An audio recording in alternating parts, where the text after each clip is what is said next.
Bonjour, il est minuit passé, j'étais venue me coucher mais malheureusement j'ai pas trouvé le sommeil à cause d'un sujet qui j'estime est grave et je me sens particulièrement concernée par ce sujet parce que je suis mère des familles, j'ai deux petits garçons et je souhaite qu'ils grandissent dans une Côte d'Ivoire de paix, une Côte d'Ivoire tranquille pour tout le monde, surtout pour les enfants.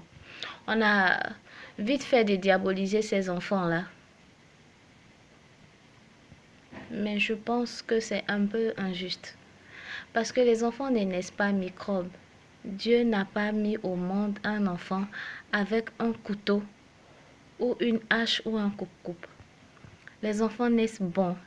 Ils naissent doux. C'est pour ça que quand il y a un enfant qui vient au monde, tout le monde est content parce que ça apporte du bonheur dans les foyers. Donc si les enfants deviennent des microbes ou qui deviennent violents au point de tuer des personnes adultes, je pense qu'il y a quelque chose à faire et ceux qui doivent réagir ou celles qui doivent réagir de manière prioritaire, ce sont nous les femmes. Mais malheureusement, on constate, en tout cas j'ai constaté que personne n'a réagi. Aucune femme n'a réagi par rapport à cela.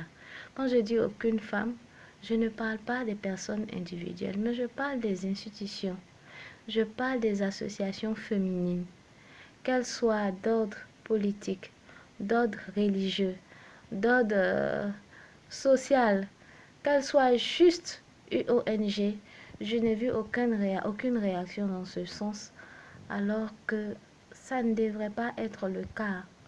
Il n'y a que les femmes qui devaient se sentir préoccupées. En tout cas, prioritairement, il y a les femmes qui devaient se sentir préoccupées par ce sujet. Parce qu'on a l'instinct maternel. On peut comprendre c'est quoi la souffrance d'un enfant. Et on sait que c'est pas dans le comportement normal d'un enfant de prendre des machettes et de taper sur les gens au point de les tuer. Nous devons faire quelque chose. Tout le monde veut que aujourd'hui la police se rende dans ces quartiers-là, attraper les enfants et les tuer. Si on ne réagit pas, c'est ce qui va arriver. Parce que la grogne sociale se fait entendre. Ceux qui sont dans des quartiers où ils pensent que les microbes se trouvent ailleurs veulent qu'on aille trouver tous ces microbes-là qui sont dans des quartiers micro-landes, comme ils les appellent, pour les tuer. Ce n'est pas la solution. Je me dis que si j'avais été la mère d'un microbe, subhanallah, que Dieu nous protège, si j'avais été la mère d'un microbe, j'aurais aimé que les gens me viennent en aide. Si j'avais été la mère d'un microbe, j'aurais aimé pouvoir me rendre tranquillement à la police, demander de l'aide pour qu'on vienne prendre mon enfant, pour l'aider, quitte à voir un psychologue, quitte à le mettre dans un centre de redressement, sans violence. La violence en a trop fait de mal à notre société. Si la violence pouvait apporter quelque chose, nous les sociétés africaines serons devant la scène comme on le dit. Mais la violence n'apporte rien. Ces enfants-là ont besoin de prière. Ces enfants-là ont besoin qu'on les prenne en charge. Il y a les experts des enfants. Il y a des assistants sociaux. Il y a des, il y a des, il y a des psychologues pour la psychologie de l'enfant. Il y a des, tout le monde devait se sentir concerné par le sujet. Au lieu de ça, on veut les tuer. Est-ce que les tuer, c'est une solution? Qu'est-ce qu'on va dire au moment quand on va arrêter leurs enfants? Que c'est des microbes, on va les tuer. Pour une maman, son enfant reste son enfant. C'est en cela que l'État de Côte d'Ivoire, les institutions en Côte d'Ivoire devaient encourager nous les mamans à prendre en charge nos enfants qui sont des microbes, à leur apporter soutien, à leur apporter notre amour, à leur apporter des prières afin que leur prise en charge soit plus douce, leur prise en charge se fasse dans la douceur et se fasse dans le respect des droits de l'enfant. Non à la violence contre les microbes, parce que la violence appelle la violence. Si ces enfants-là avaient été élevés dans la douceur, ils ne seraient pas des microbes aujourd'hui. S'ils avaient vécu dans un cadre propice à une vie pacifique, ils ne seraient pas des microbes aujourd'hui.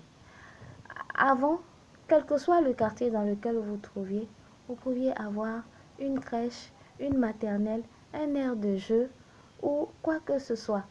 Mais aujourd'hui, certains quartiers défavorisés n'ont même pas une bonne école digne de ce nom. Les enfants vont à l'école dans des conditions difficiles. La pluie rentre dans leur classe. Souvent même, les toilettes. Rien qu'à sentir l'odeur des toilettes, l'enfant est découragé, il ne peut pas aller à l'école. On l'a encouragé, mais aujourd'hui, ça se fait ressentir dans les sociétés. Un enfant qui est né à Cocody, qui a grandi à Cocody, n'est pas pareil qu'un enfant qui est né à Abobo, qui a grandi à Abobo. Il faut qu'on se dise la vérité. Ceux qui sont nés à Abobo, qui ont grandi à Abobo et qui en sont sortis vraiment bien, doivent rendre grâce à Dieu. Parce que ce n'est pas facile. Même si les parents font l'effort de donner de bonnes éducations à leurs enfants. Ce qui se passe dehors, les parents ne peuvent pas le contrôler. Tout le monde sait que ces quartiers-là sont des quartiers sensibles. Alors pourquoi ne pas prendre des dispositions pour rendre la vie un peu meilleure là-bas?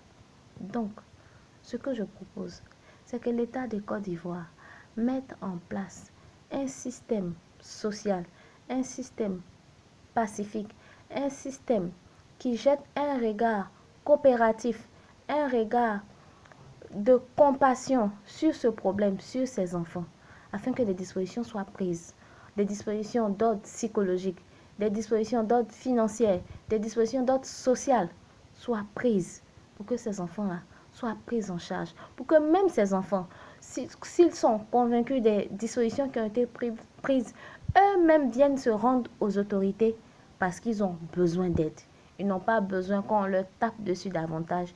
Ils n'ont vraiment pas besoin qu'on vienne les tuer.